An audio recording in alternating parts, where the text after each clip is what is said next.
I rappresentanti del cartello sociale di Agrigento, Don Mario Sorci, Alfonso Buscemi della CGIL, Gero Acquisto della UIL e Paolo Ottaviano della CISL,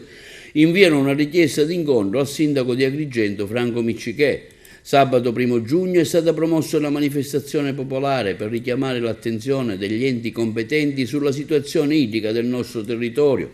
che in vista dell'estate si presenta in termini già emergenziali. Il corteo, alla fine del percorso, sosterrà brevemente davanti il Palazzo di Città. Le chiediamo in quell'occasione di avere la cortesia di ricevere una piccola delegazione per dargli modo di illustrare le motivazioni dell'iniziativa